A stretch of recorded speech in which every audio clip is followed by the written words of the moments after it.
Ever heard of the term time sink? Generally speaking, it's used to describe a situation where you lose track of time because you got focused and absorbed in doing something. That something could be anything really, but when it comes to wasting time and being a complete disappointment to your parents, video games are an amazing time sink. According to Limelight Networks, gamers worldwide spend an average of nearly 6 hours a week playing video games, with about 20% of gamers spending less than an hour playing on one end, and almost 7% of gamers spending over 20 hours a week on the other end. I'm going to assume that about 1 to 2% of those gamers on the high end play video games for a living, so that makes about 5% of the global population that really needs to get outside and meet some people, preferably those of the opposite sex. With video games taking a decent portion of our lives away, I thought it would be a good idea to take a look at the games that I've started playing in the morning, and before I knew it, it was already time for bed. Hey, I never said anything about not being a part of the problem. So here are my picks for 7 video game time sinks that would definitely make you waste your life away. Okay, let's get the favoritism out of the way first and talk about the Monster Hunter series. Monster Hunter is a series that I've been playing for about a decade and a half now, and there's a few reasons why. The monsters, landscapes, and the mechanics involved always keep me coming back to this little crumpet of a series. And with the Iceborne DLC coming out for Monster Hunter World, guaranteed I'll be going back and spending at least another 40 hours looking at the new stuff. Normally, I'm one of the first people to raise a middle finger to the hype train, but when Monster Hunter gets involved, I just might hop aboard so long as there's liquor for me to drink while writing countdowns. Side note, yes, I am drinking at the time of this scripting. You got a fucking problem with that, mate? Anyway, what exactly makes the Monster Hunter series a time sink though? To start with, there's a ton of quests to do and materials to get a hold of, so there tends to be quite a bit of grinding involved. Usually when it comes to grinding, my anus squeaks shut faster than the fresh meat in prison, but how the series handles grinding is a touch different from other games. Other series like Pokemon treat grinding as 2 enemies smacking each other across the face until the green bar disappears. Monster Hunter does 2 things to shake it up a bit: no health bars and a wide array of monster behavior. Unless you're speedrunning quests like a madman, every quest is going to be different to a degree. Then there's the time it takes to complete a quest. Out of the usual 50-minute time limit, it often takes the average player 5 to 10 minutes to complete a gathering quest, and anywhere between 10 to 30 minutes to complete a hunting quest, assuming the player isn't curve stomping a low-ranked monster.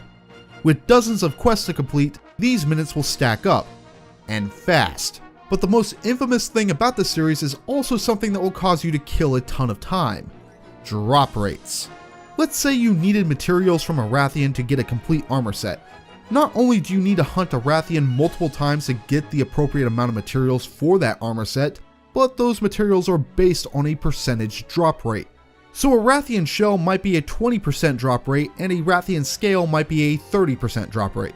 Then there are those situations where an armor set requires a rare item to get, which could have anywhere between a 1 to 3% drop rate.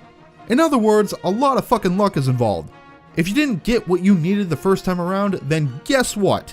You're doing the whole quest over again until you eventually get it. And that time adds up by a lot. God damn, I need help.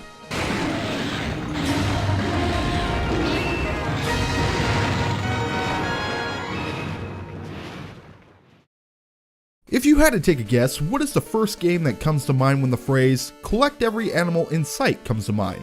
That answer should undoubtedly be Pokemon. I mean, it's on the freaking screen right now. And if you somehow didn't think Pokemon, I would like for you to point out which portion of your head was damaged when you were hit with that baseball bat.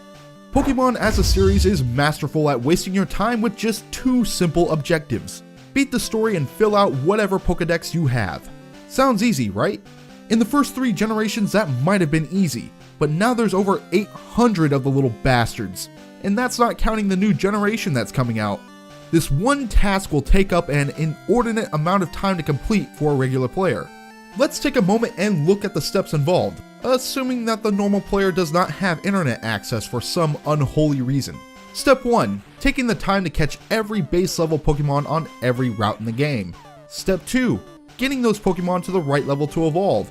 Step 3. Hatching baby Pokemon. Step 4. Acquiring legendaries. Step 5. getting every starter by either trading with a friend or by yourself, you sad, sad person. Step 6, trading to evolve. Step 7, doing the bullshit for Spiritomb. Step 8, going to events for the Mystic. Okay, you get the point. Thankfully, the later generations remedy most of these problems with online trading. But even then, it's either time consuming or the person that has what you need wants a level 1 fucking Arceus in exchange. I'm just going to assume that any person asking for this is an 8-year-old with one too many participation trophies that will live with his parents until he's 40. In any case, going out of your way to register over 800 Pokemon is going to take you a long ass time. Though imagine for a moment that you wanted to get all 800 plus Pokemon to level 100. I think it would take less time to get a pilot's license than it would to do that.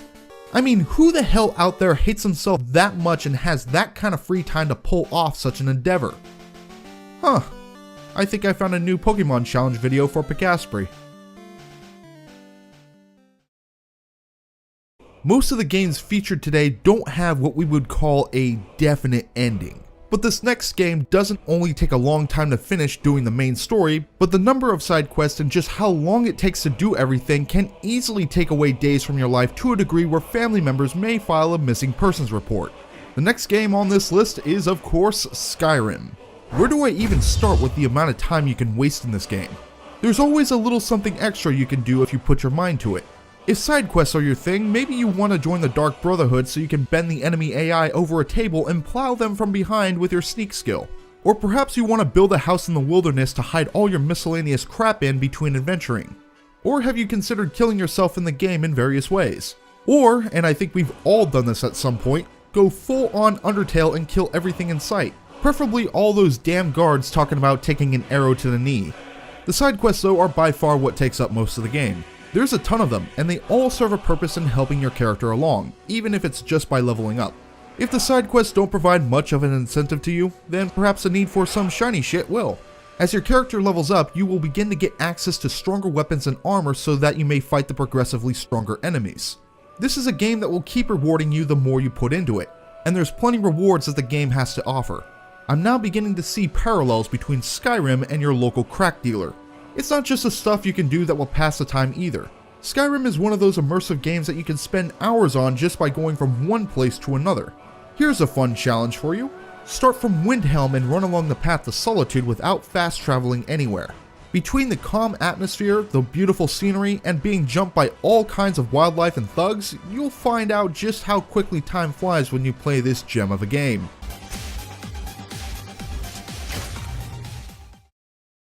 Ever play a game that gets you down into doing a routine? It's kind of like work, only for some reason the game has you so involved that said work begins to masquerade as fun. Makes me start to believe that these games are in our heads, making us work for a productive life in a fantasy world. I don't care how productive you make me feel because I'm onto you, Stardew Valley. Stardew Valley is like resource management, the video game. When you start out, you barely have any money, an overgrown farm, and you have to somehow become a productive member of society. Oh god, this is sounding like real life. Your day starts with waking up, watering crops, clearing out the debris on your farm, and talking to the locals, assuming your character has either the energy or the willpower to hit on any of the single people in town. Ever try to talk to someone right after cutting down a few trees? Not very easy, isn't it? Nah, I'm just kidding. You're too busy inside playing video games and watching dumbasses like me talk about them. Let's be real. Since Stardew Valley has you getting into a routine, you start to get a rhythm of how to utilize your free time and make your day more efficient so you can start doing other meaningless crap to fill in that free time. In Stardew Valley's case, there's a number of things to do on your free time. First and foremost, exploring the mines to get ores to make sprinklers so you don't have to spend forever and a half watering crops. Once your farm starts getting a little more efficient, you can upgrade your house so you can marry the lucky girl or dude of your choice. Then you have the community center and all those bundles to fill in order to fix the rundown stuff around town as well as to get access to the desert. This will pretty much require a full in-game year at least to complete in most cases. You could get the Joja membership instead, but if you do, then you are what's wrong with society and you should be taken to Canada so you can be waterboarded in maple syrup. To wrap this time waster of a game up in a nice fine bow, Stardew Valley is a game that is made for the player to take things slow. It dangles a carrot in front of you with small rewards for small tasks. As you wade through the game one day at a time and complete your daily chores, you'll get access to more stuff to make your farming life more efficient. You'll start Stardew Valley with cheap tools and a serious need for a gym membership, and after 60 hours or so, you'll have a highly productive farm being harvested by your very own slave labor force. Wait, what? For the next game on this list, we're going to be taking a look at one of the greatest examples of a bunch of people that really need to get laid, or have a certain body part drop. Whether you want to live in a dirt house or create a sprawling mansion, Minecraft has you covered. It's kind of hard to describe Minecraft for anyone that hasn't heard of it. I think the best way to describe it is an extremely interactive LEGO game with monsters that will ruin your fun. In other words, it's just like having a LEGO set at 8 years old with a destructive teenage brother looming overhead. The greatest appeal of Minecraft is having to go out and gather the materials to create your projects. Well, unless you're in creative mode. In that case, you're just lazy. Having to go out and collect the stuff you need to make something isn't just rewarding, but it can take quite a bit of time to do. Minecraft doesn't have a specific objective or a set time limit. It's a responsible game in that it gives you all the materials you need to make something good, and all you need is to have an imagination as you go out and search for those materials. Getting wrapped up in a project will make time fly, especially when your creation begins to take shape. This may be a challenge to kids that live in the US though, as an imagination isn't something that is well promoted by our education system, which sucks balls. Yet if you do lack imagination and a pair of finely shaped testiculars is something that you are well familiar with, might I suggest making the most detailed 80-foot cock and balls you can think of. But why stop there though? While you're busy making your glorious 80-foot cock and balls, be sure to fill the base with TNT, put some trees around the structure, and put some lava at the tip to make it look like there's an STD involved. After you're done with that, you can work on something that matters, like a redstone gardening system or a large-scale castle. After all, it's really freaking hard for me to be this hammered and still pound out dick jokes for a segment on how a game can drain your life away. As a closing thought, here's a Minecraft city that took way too long to make by people with absolutely nothing better to do. I can smell the virgin from all the way over here. When talking about Timesinks, you have to take a step back and appreciate the amount of effort it takes to be completely unproductive for long periods of time. Most RPGs are great at doing this with the simple chore of grinding for levels, like Pokemon.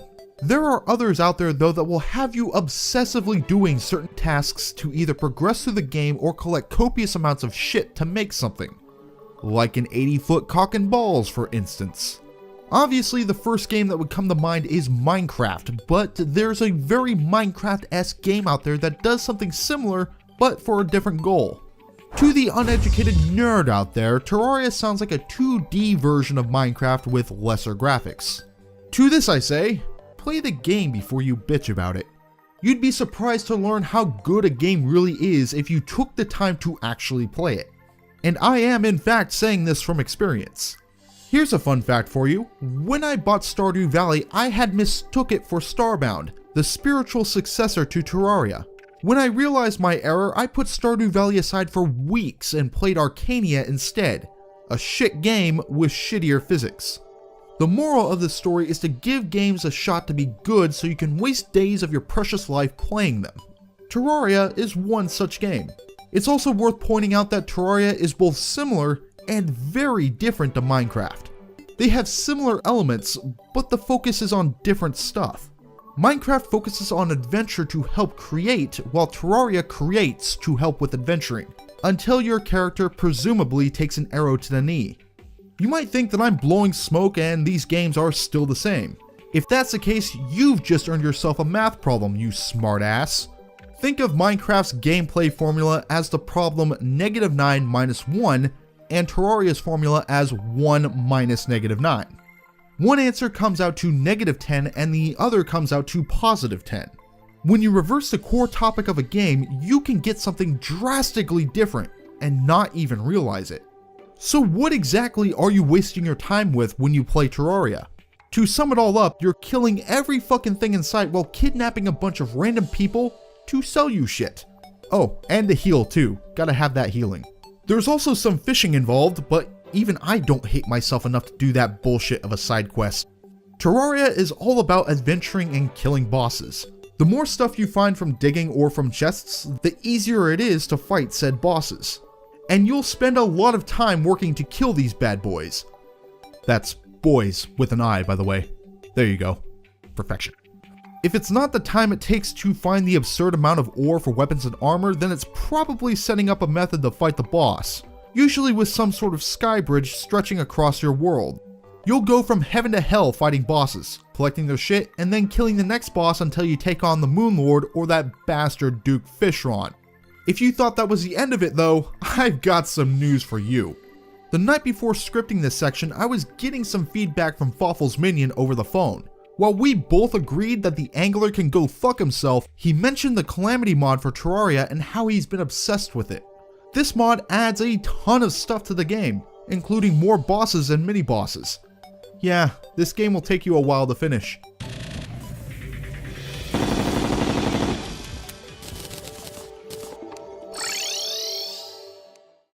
Here's a little sagely advice for those that have older siblings. Do not listen to them when they say that you should play a certain game. It's a trap. It's like saying you should try heroin. It's gonna make you feel good, but it's also gonna get you addicted to the fucking thing. In my case, that heroin was Animal Crossing. What is it about life simulators that make me obsessed with them like a fat guy with cooking shows? The Animal Crossing series largely follows the same scenario. You are a bright-eyed young human thrown into a village full of anthropomorphic animals and will very quickly find yourself thrown into crippling debt to a raccoon mob boss. Well, that took a weird turn. Yep, in this series you will have a house that you need to pay off before the raccoon mafia sends Timmy and Tommy to break your kneecaps in your sleep. Okay, that's a bit of an exaggeration, but with the amount of times you have to pay off your debt to a guy that follows you this intently throughout his own store, makes your obligations to him feel very uncomfortable. So your goal is to pay off your debts by any means necessary. Catch bugs and fish for money, run errands for the locals, or find some hidden treasure around the map. Once you paid off your debt, you can upgrade your house so you can do it all over again. Fucking yay. What makes the Animal Crossing series such a time sink is that it follows the same rule as Stardew Valley. Slow the hell down and enjoy life. Sure, you owe a shit ton of money to someone and you probably can't feed yourself for the next 3 days, but by God, there's a butterfly and nice music playing, so stay distracted. In Animal Crossing's case, the game time is the same as your device's time, so you will play through every day, minute by minute. If that wasn't enough, sometimes certain items aren't available and you have to wait until the next day to check so you can get said item. You could just save your game and then change the day as a way to get around the wait time, but if you do that, you're going to Canada to join the other guy being tortured with maple syrup. Of all the necessary items to get in Animal Crossing, the fishing rod was probably my most used item. I would spend hours fishing by the ocean for red snappers and barred knife jaws just for the money. It's not much at all, but Animal Crossing is a series that will easily suck you in, and before you know it, it's pitch black outside and a family of raccoons are knocking at your window with tiny baseball bats to knock your teeth in.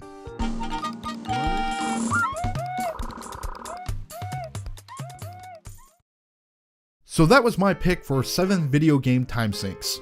Across all these games, I think I might have lost at least 6 months of my life playing them. Are there any games out there that drew you in to a point where you would spend hours on end playing them? I definitely want to hear about your experiences, so leave a comment down below with your stories as well as a countdown suggestion. Now it's time for me to sober up and get to work on the next game review. And I just remembered what game it was on too. God, I need another beer. This has been Regnilla, and I will see you all again next time. Take care, people.